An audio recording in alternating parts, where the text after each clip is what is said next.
오늘 말씀의 제목은 그리스도 예수의 마음을 품으라입니다. 여러분 들어보셨는지 모르겠지만 인생 삼락이라는 말이 있습니다. 인생 삼락. 인생의 세 가지의 기쁨이다 라는 뜻인데요. 차를 몰고 갈 때에 자기가 가는 길은 확 뚫려서 시원하게 갈 수 있는데 반대편 차선에서 차가 꽉 막혀서 마치 주차장처럼 되어 있으면 괜히 기분이 좋아요. 그렇죠? 친구들과 골프를 치기로 약속한 날, 내가 무슨 일이 있어서 골프를 치러 가지 못했습니다. 근데 그날 공교롭게도 비가 막 억수와 같이 쏟아져서 골프 치러 간 사람들이 헛걸음하고 집에 돌아왔다라는 그런 소식을 들으면 또 이렇게 기분이 좋다는 거예요. 자기는 승진했는데 가까운 동료는 승진하지 못했거나 우리 아이는 명문대 입학했는데 남의 아이는 낙방했을 때에 또 그 참 기쁨이 오묘하게 크다라는 것이 이게 인생 삼락이라고 합니다. 세 가지의 기쁨. 우스갯소리지만 사람의 마음이 얼마나 병들었는지를 좀 이렇게 생각해 보게 하는 그런 조크라고 생각이 듭니다. 신앙생활에 있어서 걸림돌도 마음의 문제입니다. 이 마음이 병든 마음으로 신앙생활을 하면 신앙생활에 반드시 문제가 생깁니다. 빌립보 교회가 참 좋은 교회였는데 처음에 루디아로부터 시작한 교회잖아요. 이 사도행전 16장에 나온 그 빌립보 교회가 너무나 아름답고 평안하고 행복한 교회인데 이 시간이 갈수록 문제가 생겼어요. 오늘 빌립보서 2장 1절부터 4절의 말씀 보면 이게 사도 바울의 권면이 나오는데 이 권면을 왜 하느냐면 빌립보 교회에 문제가 생겼기 때문에 권면을 하는 거거든요.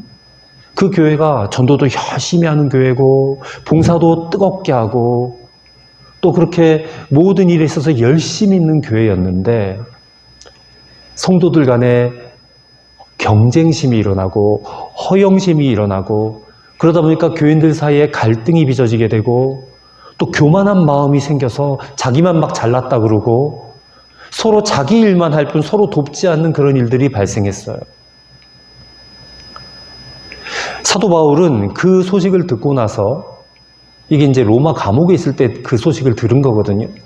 그 소식을 듣고 나서 이제 이 빌립보서를 써서 보낸 건데, 디모데편으로 보낸 건데, 이 빌립보 교인들이 그리스도 예수의 마음을 품지 않았기 때문이라고 진단을 한 겁니다. 그래서 권면을 하는 거예요. 5절 말씀에 너희 안에 이 마음을 품으라. 곧 그리스도 예수의 마음이니. 그러니까 우리는 이 말씀 속에서 신앙생활의 너무나 중요한 원리를 발견할 수 있는 겁니다. 그것은 봉사를 해도 교인들을 섬겨도 복음을 전해도 반드시 그리스도 예수의 마음을 품어야 한다라는 것입니다. 여러분 우리가 아무리 교회를 오래 다녔어도 또 아무리 설교 말씀을 많이 들어서 성경을 잘 안다 할지라도 이 마음이 바뀌는 것은 아니더라고요. 이 마음은 어떻게 바뀌느냐? 그리스도 예수의 마음을 품어야지 바뀌는 줄로 믿습니다. 그렇다면 궁금합니다. 이 그리스도 예수의 마음을 어떻게 하면 품을 수 있는가? 또 그리스도 예수의 마음이란 과연 무슨 마음인가?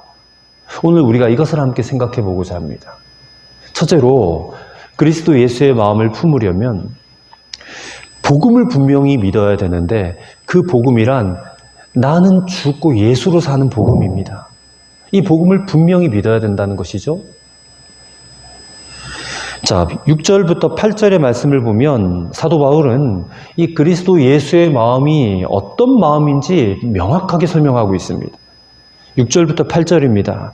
그는 근본 하나님의 본체이시나 하나님과 동등됨을 취할 것으로 여기지 아니하시고 오히려 자기를 비워 종의 형체를 가지사 사람들과 같이 되셨고 사람의 모양으로 나타나사 자기를 낮추시고 죽기까지 복종하셨으니 그 십자가에 죽으심이라. 자, 여기서 그리스도 예수의 마음이 세 가지가 나오는데 첫째는 마땅히 누리실 수 있는 자기의 권리를 기꺼이 포기하는 마음이에요. 예수님은 하나님이시잖아요. 하나님 보좌 우편에 앉으셔야 될 분이고 하나님과 함께 만물을 통치하셔야 될 분인데 그런 자신의 권리를 포기하고 이 땅에 오셨다라는 거죠. 하나님의 하나님됨을 포기하고 이 땅에 오셨다는 거죠. 또 두 번째는 종의 모습으로 다른 사람을 섬기는 것이라는 겁니다. 예수님이 이 땅에 사람들을 섬기기 위해서 오셨어요. 그 대표적인 모습이 그 유월절날 제자들의 그 더러운 발을 씻어주시는 그런 모습으로 표현되었잖아요. 사람을 섬기기 위해서 오셨어요. 그리고 세 번째는 죽기까지 하나님께 복종하는 것이었습니다. 십자가의 죽으심은 하나님께 정말로 죽음으로 복종한 거죠. 그렇다면 이 그리스도 예수의 마음 세 가지를 저나 여러분이 과연 이렇게 할 수 있느냐? 여러분 하실 수 있으십니까? 이게 대답이 망설여집니다. 왜요? 우리 본성으로는 불가능한 일이에요. 이 마음을 갖고 계시는 예수님을 먼저 내 마음에 모셔드려야 됩니다. 그리고 그 예수님을 끝까지 바라보고 살아가야 이 마음을 품을 수가 있다 그 말입니다. 여러분 우리는 우리의 본성 이것을 자아라고 합니다. 우리의 자아가 너무 강해요. 근데 이 내 자아의 대표격이 뭐냐면 내가 옳다라는 겁니다. 내 말, 내 생활, 내 습관 이것은 다 옳다. 이렇게 생각하는 아집, 고집이 바로 내 자아입니다. 그리고 희한한 것이 내 생각에 옳으면 예수님도 옳게 여길 것이다라고 여기는 거예요. 하지만 그렇지 않습니다. 내 생각에는 옳아도 예수님에게는 아닐 수 있거든요. 출애굽기에 보면 모세가 나오죠. 모세가 이제 40년 동안 애굽 왕궁에서 길려졌습니다. 애굽의 모든 학문들을 다 배우고 완전 엘리트가 되었어요. 근데 그때 모세의 마음에 이제 자기 동족을 돌아볼 마음이 생겼다 그랬어요. 그래서 내가 이스라엘 백성들을 위해서 뭔가 일을 해야지 하고 돌아다니다가 애굽 군사가 자기 동족을 괴롭히는 모습을 보았어요. 그래서 화가 머리끝까지 나가지고 어떤 짓을 합니까? 그 애굽 군사를 때려 죽이죠. 쳐 죽입니다. 그럼 그 모습을 보면서 우리 생각에는 야, 동족들을 위한 참으로 의롭고 선한 일을 했구나. 모세 스스로도 그렇게 생각했을 거예요. 이건 옳은 일이야. 내 동족을 위한 일이니까. 근데 그것은 우리가 출애굽기를 다 알다시피 하나님의 뜻이 아니었다는 것입니다. 하나님은 그런 방법으로 이스라엘 백성들을 위하여 살아가는 삶을 원치 않으셨어요. 그러니까 그건 전형적인 모세의 생각이고 모세의 자아였다는 것입니다. 고집이었다는 것. 그리고 그 모세의 자아는 혈기로 나타나고 고집으로 나타나고 분노로 나타났다는 거예요. 하나님께서 그것을 다스리셔야만 했습니다. 그래서 모세를 어떻게 합니까? 미디안 광야로 보내시는 거죠. 그래서 거기서 무려 40년 동안 연단을 시키시는 거예요. 광야에서. 애굽에서 40년 동안 그 애굽의 모든 그냥 엄청난 학문들을 배우고 엘리트가 됐는데 40년을 광야에서 아무짝에 쓸모없게 됐잖아요. 그 배웠던 모든 것들이. 완전 철저히 바보가 됩니다. 그러고 나서 80세가 되니까 호렙산 떨기나무 불꽃 가운데 나타나서 내 발에 신을 벗어라 하지 않습니까? 그러고 나서 이제 도로 애굽으로 보내는 거예요. 완전히 바보로 만들어 놓고. 근데 여러분 우리도 마찬가지라는 겁니다. 예수님의 뜻은 우리 생각에 옳고 그름으로 판단할 수 있는 문제가 아닙니다. 자신의 권리도 포기하고 종이 되어 남을 섬기고 죽기까지 복종하는 것. 내 생각이 있으면요 이거 절대 못합니다. 정말 모세처럼 바보가 되어야지만 할 수 있는 일이에요. 근데 이게 그리스도 예수의 마음이라니까요. 오직 하나님께만 꽂혀 있는 거예요. 여러분 우리가 아무리 옳은 일을 한다 할지라도 예수님의 마음을 품지 않으면 거기서 인간적인 냄새가 날 뿐입니다. 그리고 반드시 그 일에 문제가 생깁니다. 교만과 판단이 생기고 다툼과 갈등이 생기기 마련이에요. 너무너무 노력하고 애를 쓰는데도 우리의 가정과 교회와 직장과 사업장에 시험이 발생합니다. 그게 인간적인 내 자아와 고집대로 행했기 때문에 그런 일들이 발생하는 거죠. 예수님의 마음을 품고 하지 않았기 때문에 그렇다는 것입니다. 또 여러분, 우리 생각에 이 자아의 어떤 두 번째 특징이 있다면, 내가 원하는 대로 좀 되었으면 좋겠다. 내가 가지고 싶은 것도 좀 다 가졌으면 좋겠고, 내가 사람들 앞에 높임을 받았으면 좋겠고, 내 마음대로 좀 다른 사람들을 부리면서 살아야지 이게 성공한 인생이 아니겠느냐. 그렇게 여기고, 예수님도 우리가 그렇게 되기를 원하신다라고 생각하는 거예요. 근데 이건 정말 그렇지 않습니다. 정말. 만약에 정말 우리 소원대로 다 이루어졌다라고 한번 쳐봅시다. 그럼 거기에 과연 기쁨과 만족이 있겠는가? 실제로 그렇지 않다라는 것입니다. 왜 그렇습니까? 나보다 더 잘난 사람이 눈에 보이거든요. 나보다 더 많이 가진 사람도 눈에 보이거든요. 끊임없이 나타나요, 그런 사람들이. 그러니까 그런 사람이 한 사람만 보여도 우리는 절대 행복을 누릴 수 없다는 것입니다. 만약에 전교 2등 하는 아이가 집에 가서 너 왜 전교 1등을 못 눌렀어 하고 야단을 맞아요. 여러분, 그 아이가 이해가 되십니까? 98점 맞은 아이가 100점 맞지 못했다고 야단을 맞는단 말입니다. 왜냐하면 1등이 존재하는 한 2등은 영원히 기쁠 수가 없어요. 100점이 있는 한 98점은 영원히 만족할 수 없습니다.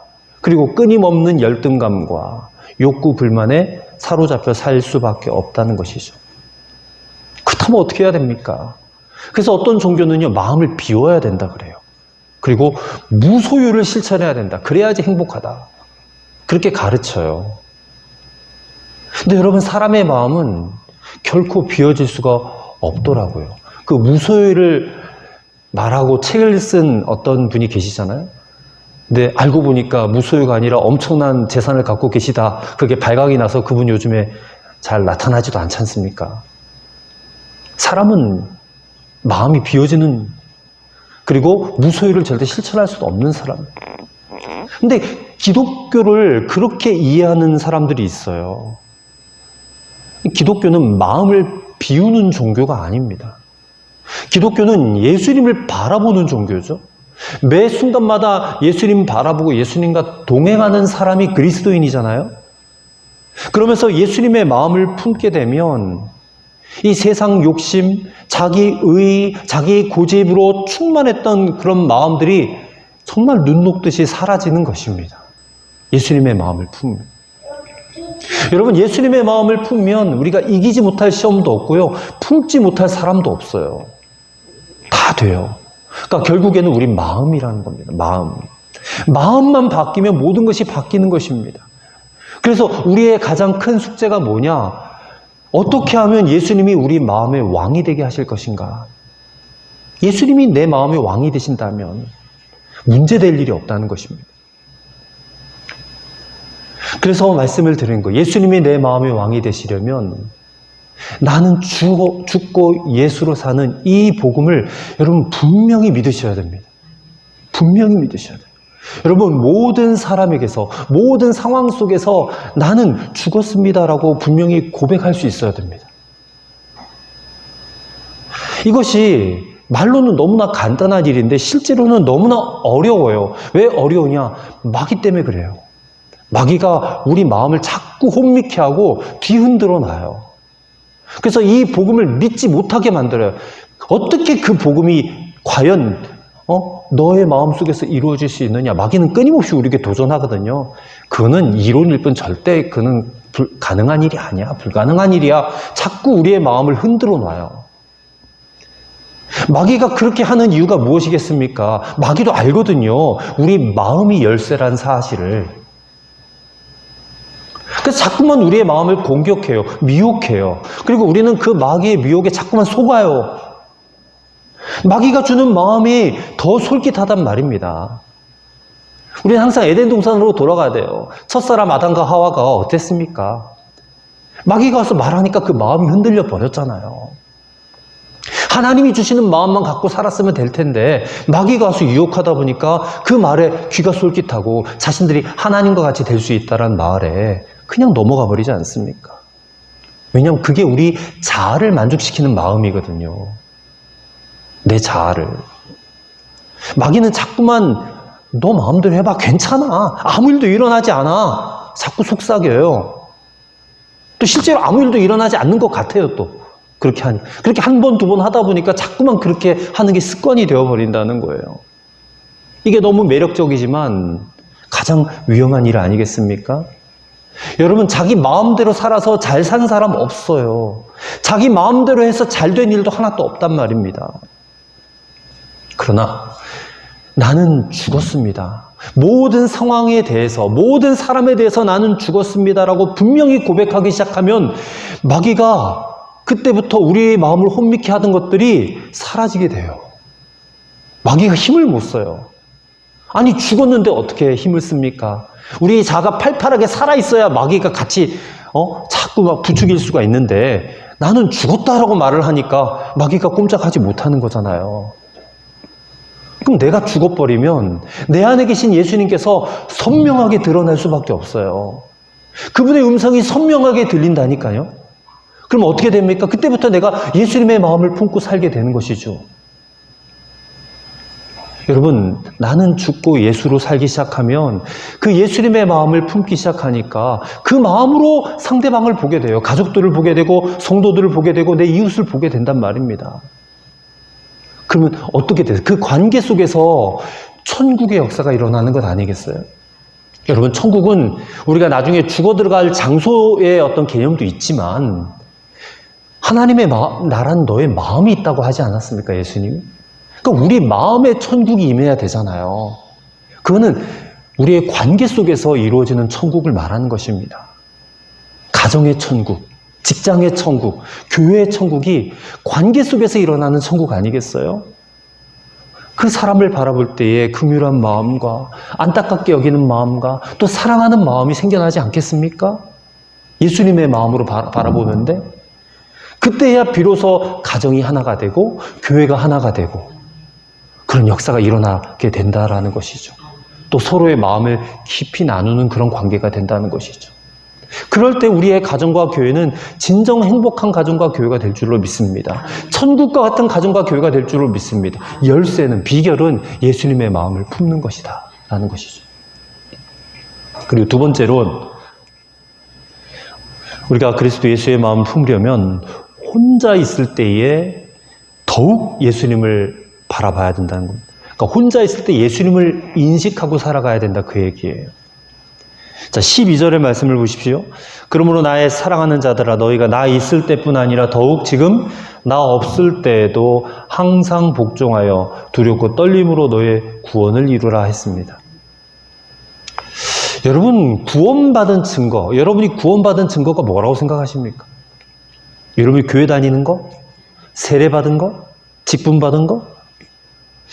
내가 이 정도 신앙생활을 했으니까 나는 구원받은 게 확실하다라고 그렇게 여기실 것입니다. 근데 구원받았다라는 증거는 그런 외적인 조건으로 판단하는 것이 아닙니다. 자, 우리가 구원받은 증거는 크게 두 가지로 생각해 볼 수 있습니다. 하나는 예수님의 십자가 보혈의 은혜로 우리의 모든 죄가 속죄받았음을 믿는 겁니다. 여러분, 죄책감 갖고 살지 말아야 돼요. 내 모든 죄는 과거와 현재와 미래 모든 죄가 다 속죄받았음을 믿는 것. 이게 구원받은 증거예요. 믿으시기 바랍니다. 그리고 또 하나가 있습니다.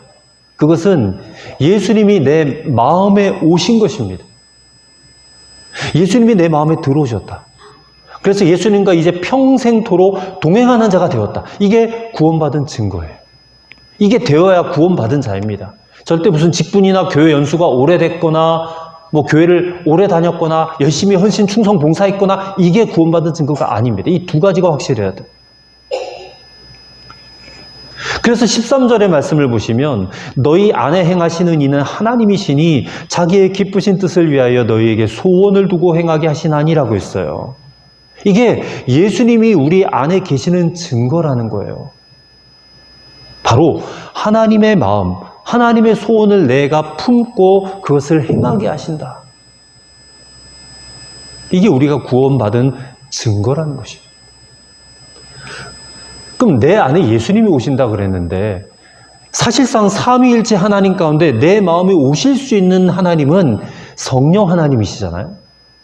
성령은 하나님의 영이시고 예수님의 영이시니까 우리는 믿습니다. 성부 하나님, 성자 예수님, 성령 하나님은 한 분 하나님이시다.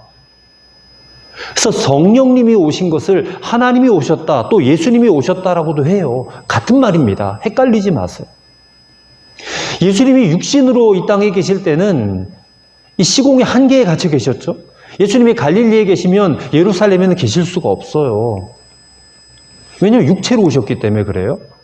근데 영이신 분, 성령님은 이 시공을 초월해 계시는 분이시잖아요. 그래서 성령으로 오신 예수님은 이제 우리 모든 성도들 안에 임하실 수 있게 된 겁니다. 우리가 이따 찬양하겠지만 내 안에 사는 이 곧 예수 그리스도시니 나의 죽음도 유익함이니라, 이 찬양을 하게 될 텐데, 여러분 누구든지 이 믿음을 가지면 그 사람의 삶이 변화될 수밖에 없습니다. 왜요? 내 안에 그분이 살아계시는데, 내가 그분과 함께 동행하는데 어떻게 예전처럼 안 믿는 사람들처럼 그렇게 살 수 있겠습니까? 그래서 어떤 사람이 구원받았는지 아닌지를 보면, 판단하려면 그 사람의 삶을 보면 알 수 있다는 것이에요. 삶을. 구원받은 삶은 반드시 열매를 맺게 되어 있다라는 것입니다. 예수님께서 마태복음 7장 17절에 좋은 나무마다 아름다운 열매를 맺는다 그랬어요. 못된 나무는 나쁜 열매를 맺는다 그랬어요. 그러니까 우리가 성령을 마음에 품고 예수님을 마음에 모시고 살면 아름다운 열매를 맺을 수밖에 없다라는 것이죠. 근데 그 삶이 정말 맺는 열매가 구원받은 삶이 맞고 구원받은 자의 열매가 맞는지를 정확하게 알려면 혼자 있을 때 어떤 모습으로 있느냐를 봐야 된다는 것입니다. 내가 혼자 있을 때. 바울이 12절에서 두렵고 떨림으로 너희 구원을 이루라, 이 말씀을 했는데 이 말씀을 많이들 오해합니다. 어떤 오해를 하느냐? 두렵고 떨림으로 구원을 이루라 하니까 지금 내 구원이 아직 이루어지지 않았어. 그래서 구원이 이루어졌는지 안 이루어지지 날마다 두려운 마음으로 떨리는 마음으로 그렇게 살아가야 돼. 구원은 마지막 내가 죽어봐야 하는 거야. 이렇게 생각하도록 여긴다는 거예요. 절대 그렇게 생각하시면 안 됩니다. 그 말씀이 아니에요. 이 말씀의 정확한 의미는 그 12절 앞절에 말씀하듯이 너희가 나 있을 때뿐 아니라 나 없을 때에도라는 말에 핵심이 있는 겁니다. 바울이 이 말씀을 지금 빌립보 교인들에게 하는 것은 바울이 함께 있을 때와 함께 있지 않을 때에 그들의 삶의 모습이 달라졌다라는 것을 들었기 때문에 그래요. 바울이 빌립보에 있었을 때는 빌립보 교인들이 언제나 주님께 순종했어요. 언제나. 근데 바울이 빌립보를 떠나니까 이 순종하는 태도가 달라졌다는 거예요. 그러니까 목사가 바뀌니까, 이 예전 목사가 있을 때는 순종을 잘하던 사람이 목사가 바뀌니까 이 순종하는 태도가 달라졌어요. 전에는 순종하던 걸 이제 순종하지 않아요. 이렇게 되면 큰일이다라는 것입니다. 우리가 정말 구원받은 자인 것이 맞는지 아닌지는 삶으로 드러난다고 그랬는데, 여러분 교회에서보다는 가정에서, 또 목회자와 같이 있을 때보다는 직장 동료와 함께 있을 때, 또 사람들과 함께 있을 때보다는 혼자 있을 때에 그 삶이 구원받았는지 안 받았는지 분명하게 드러난다라는 것이에요. 어느 교회 게시판에 올라온 이야기입니다. 어떤 분이 작성을 했어요. 오늘 접촉사고를 냈다. 그런데 주위에 아무도 없었다. 그래서 그냥 가려는 그 순간에 예수님이 보고 계신다라는 생각이 들었다. 그래서 차 주인을 찾아가 사고 경위를 말씀드렸더니 차 수리를 해달라고 한다. 말을 들어보니 이참에 기존에 수리해야 할 부분까지 다 수리하려는 속셈이 환히 들여다 보였다. 몇몇 주변 분들은 아니 본 사람도 없는데 왜 자기 발로 찾아가서 문제를 크게 만들었냐고 머리를 절레절레 흔든다. 바보가 된 기분이었다. 그런데 한 가지 확실한 것은 예수님이 그때 봤다는 것이다. 한 가지 확실한 것은 예수님이 그 현장에 나와 함께 계셔서 그 그 내가 사고 내는 장면을 보셨다라는 것이다. 나는 바보다. 예수님만 아는 바보다. 이런 글을 썼어요. 저는 이 글을 보면서 이게 오늘 본문 12절에 정확한 말씀이다라고 생각이 들었어요. 정확하게 해석한 말씀이다. 진짜 구원받은 사람은 바울이 있건 없건 간에 한결같이 주님께 순종하는 사람이라는 거예요. 목사가 있건 없건 간에, 아니 혼자 있을 때도 주님이 함께 계신 것을 알고 인식하고 그리고 경거망동하지 않는 거죠. 함부로 행동하지 않고. 그래서 진짜 구원받은 사람은 내가 손해를 볼지라도 예수님이 보시니까 이 세상에 대해서도 정직할 수밖에 없는 것이고, 예수님이 보시니까 선하게 행동할 수밖에 없는 것이고, 예수님이 보시니까 믿을 수 있는 사람이 될 수밖에 없는 것이죠. 우리가 그렇게 살면 세상이 감동받지 않겠습니까, 여러분? 세상이 그런 우리의 모습에 정말 기독교인은 다르구나라고 인식할 수 있지 않겠는가? 누구 때문에요? 내 안에 계신 예수님 때문에. 근데 오늘날 기독교가 이제는 하도 익숙하게 들어가지고 별로 이게 찔림도 없어요. 개독교라는 얘기를 듣고, 인터넷에 교회와 관련된 어떤 기사라도 하나 뜨면 그 밑에 달리는 댓글을 보세요. 처음에는 그 댓글을 보고 굉장히 상처도 많이 받았는데 이제는 별로 상처도 되지도 않는 것 같아요. 당연히 그러려니. 그래, 교회가 엉망이지. 성도들이 엉터리로 살아서 욕먹어도 싸지. 그냥 이런 생각만 들 뿐이에요. 왜 이런 욕을 먹고 살아야 되는가? 예수님 보신다라는 의식이 없는 거예요. 그냥 자기 자아대로 살아요. 자기 고집대로 말하고 자기 의를 드러내고 욕심 똑같이 부리고 세상 사람과 별반 다를 바 없이 그렇게 살고 말하고 행동하기 때문에 그래, 니들이나 우리나 똑같지 뭐. 그래서 여러분 도전합니다. 혼자 있을 때 정말 예수님 바라보시기를 바라요. 시시각각 예수님 바라보고 사시면 우리는 세상과는 다른 삶을 살 수밖에 없어요. 그리고 그것이 세상을 놀라게 하고 그것이 세상을 변화시켜내는 동력이 될 수밖에 없어요. 우리가 아무리 교회에서 열심히 모이고 열심히 기도하고 열심히 찬양하고 예배 열심히 드려도요, 바깥에 나가서 엉망으로 살면 아무런 의미가 없는 것입니다. 오히려 진짜 예배는 여러분 세상에서 시작이 되는 거예요. 세상에서 여러분의 일상 속에서 여러분의 삶이 예배가 되셔야 됩니다. 그때 하나님을 더 잘 섬기고 그때 예수님을 더 주목하며 살아가실 수 있게 되기를 축원합니다. 그럴 때에 정말 그리스도 예수의 마음을 품은 우리의 삶이 의미가 있는 거예요. 빛이 나는 거예요. 그게 15절 말씀이거든요. 15절 말씀을 제가 읽겠습니다. 이는 너희가 흠이 없고 순전하여 어그러지고 거스르는 세대 가운데서 하나님의 흠없는 자녀로 세상에서 그들 가운데 빛들로 나타나게 된다는 것이죠. 그리고 마지막 세 번째로, 비슷한 말씀일 수도 있지만 예수님은 우리와 항상 함께 하시는 분으로 여기셔야 된다는 겁니다. 교회 새신자들, 그러니까 믿음이 전혀 없던 분들이 교회에 와서 이제 새롭게 신앙생활을 시작할 때에 대개는 이 새신자들이 먼저 믿은 분들의 신앙의 모습을 보고 배우게 돼요. 그러니까 권사님, 집사님, 장로님의 신앙생활을 보고 배운다는 겁니다. 그러면 먼저 믿은 장로님, 권사님, 집사님들이 정말 말씀대로 살고 실천하는 것을 새신자들이 보고 배웠다면 좋을 텐데, 이 먼저 믿은 자들이 적당히 믿고 세상과 적절히 타협하며 살아가는 것을 보았다면 이 새신자들도 신앙생활은 저렇게 해도 되는 거구나, 그렇게 알게 된다는 거예요. 먼저 예수 믿은 이들이 교회 안에서 서로 싸우고 다투고 갈라지고 분열하고 원망하고 불평하고 막 그런 모습을 보면 새신자들이 보고 저렇게 해도 되는구나 여긴다는 거예요. 만약에 먼저 믿은 우리가 철저히 성경 말씀대로 살아야 된다고, 철저히 복음의 말씀대로 살아야 된다라고 처음부터 그렇게 믿어왔고 생각하고 실천했다면 여러분 우리나라의 복음화는 벌써 이루어졌을 것입니다. 그러면 이 시간에 우리 자신에게 물어봐야 돼요. 과연 우리는 지금 성경 말씀대로 사는가? 복음의 말씀대로 정말 실천하며 사는가? 새신자에게 당신 나보고 신앙생활 똑같이 하면 됩니다라고 말할 자신이 있는가?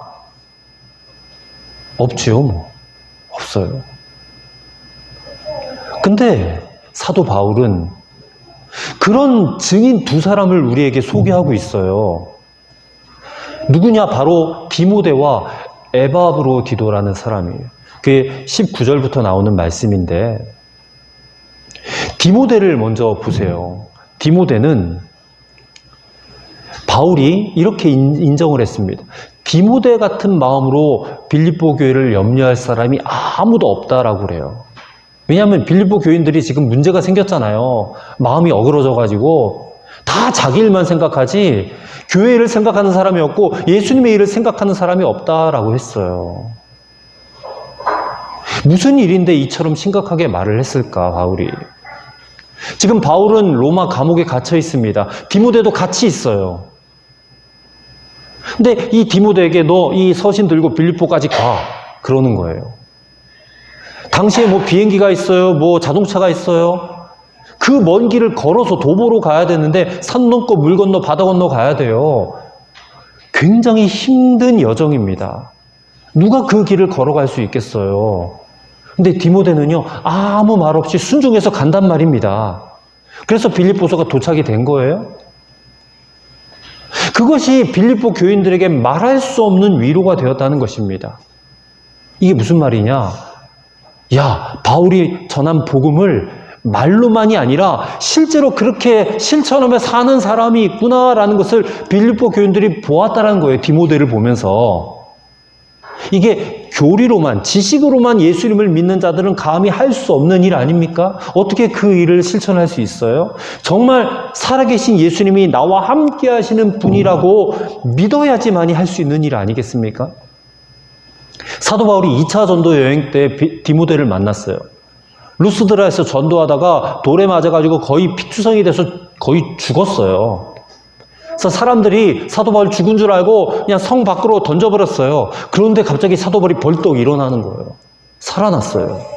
그리고 쩔뚝쩔뚝거리면서 더베라는 곳으로 가서 다시 복음을 전하는 거예요. 근데 디모데가 옆에서 그 모습을 다 봤단 말입니다. 아마도 디모데는 그때 바울을 보면서 주님을 본 것 같아요. 주님을. 그리고 야, 나도 저 사도 바울과 같은 그런 사람이 되어야 되겠구나 라고 결심을 했던 것 같아요. 그래서 사도 바울을 따라다닌 겁니다.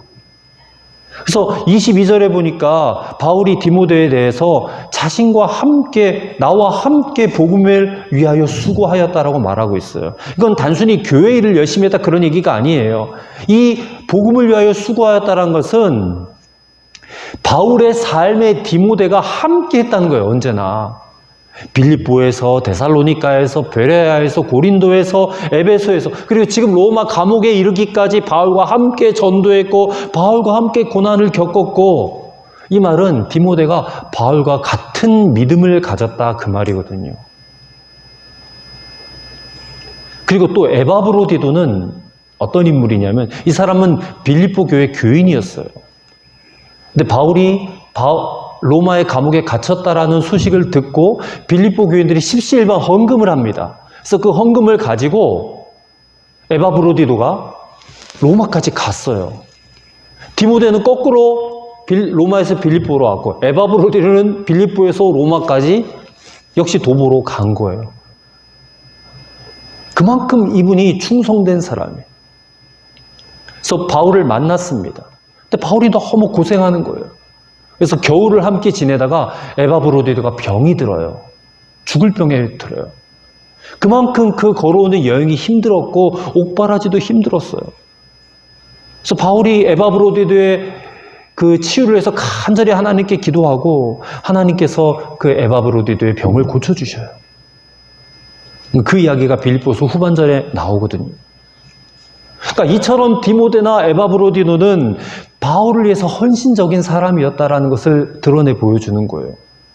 예수를 믿어도 이렇게 믿어야 된다라고 자신 있게 말할 수 있었던 거예요. 그 증인이 바로 디모데와 에바브로디다, 디도다 이 얘기입니다. 그리고 바울을 위한 일은 누구를 위한 일이에요? 예수님을 위한 일이잖아요. 복음을 위한 일이잖아요. 빌립보 교인들이 모두 다 그냥 자기 일에만 관심이 있고 예수님의 일에는 관심이 없는데 이들은 어떻게 이렇게 할 수 있었는가? 예수님이 항상 자신들과 함께 계시는 분으로 여겼기 때문에 그래요. 바울에 대한 의리 때문에가 아니에요. 예수님 때문에 그들은 그렇게 한 것입니다. 그리고 그들은 무엇보다도 빌립보 교회를 사랑했기 때문에 그래요.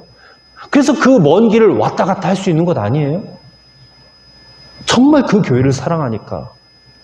여러분, 교회는 우리가 다 알다시피 예수 그리스도의 몸이지 않습니까? 교회가 예수님의 몸이에요. 우리 공동체가 예수님의 몸이다 그 말입니다. 그 말은 교회가 곧 예수님이다라는 거예요. 그래서 교회를 사랑하는 것이 예수님을 사랑하는 거고 교회를 섬기는 것이 예수님을 섬기는 일이에요. 오늘 저와 여러분들에게도 적용이 되는 이야기입니다. 여러분과 항상 함께 하시는 예수님을 믿으시길 바랍니다. 그리고 주의 몸된 교회를 사랑하시기 바랍니다. 그것이 곧 예수님을 사랑하는 거예요. 그리고 함께 하시는 예수님으로 인하여 여러분이 받은 직분도 잘 감당하실 수 있게 되기를 바랍니다. 3.1운동 때 이런 일이 있었대요. 독립선언문을 쓰려고 하는데 그 남강 이승훈 선생이라고, 이분은 크리스찬은 아니었던 것 같아요. 근데 어디 갔다 오는데 분위기가 이상하더래요. 33명의 민족 대표들이 앉아서 회의를 하고 있는데 그 이제 독립선언문의 맨 마지막에 이름이 쫙 나열되어 있잖아요. 33명의 이름이. 근데 그 이름을 누구 이름부터 먼저 쓰느냐, 그거 가지고 옥신각신했다는 거예요. 근데 33명 가운데 기독교인이 제일 많았거든요. 당연히 기독교인 이름을 먼저 써야 된다라고 했던 이들이 있었던 모양이에요. 그때 이 남강 이승훈 선생이, 여러분 이 이름 순서가 무슨 순서인지 아십니까? 먼저 죽는 순서요. 그랬다는 거예요. 그 일화가 있어요. 그래서 누구 이름부터 제일 먼저 나오냐? 손병희라는 이름부터 제일 먼저 나와요. 이 천도교거든요. 손병희 선생이. 자기가 먼저 죽겠다는 결심을 한 사람부터 이름을 써 내려갔던 거죠. 근데 저는 이 이야기를 보면서 우리가 몸된 교회를 섬기기 위해서 받은 직분도 이와 같다라고 생각이 들었어요. 목사의 직분, 장로의 직분, 권사의 직분, 집사의 직분. 이게 유사시에 먼저 죽는 순서가 아니겠는가. 이 점을 알고 직분을 받아야 된다라는 것이. 이 디모데나 에바브로디든 이 점에 있어서는 검증된 사람들이에요. 지구장이나 선교회장, 속장할 때 열심히 하다가 그 자리에서 이제 물러나게 되면 내가 언제 그랬냐는 듯이 조용하신 분들이 계세요. 예전에 부목사 할 때 이런 얘기를 들은 적이 있습니다. 한 번은 어느 권사님이 이사를 오시게 됐어요. 그래서 그 지역에 담당하는 목사님이 신방을 했어요. 근데 그 권사님이 이사 오시기 전에는 지구장도 하시고 선교회장도 하시고 열심히 하셨대요. 근데 이사 온 뒤로는 이제 직분이 없어졌어요.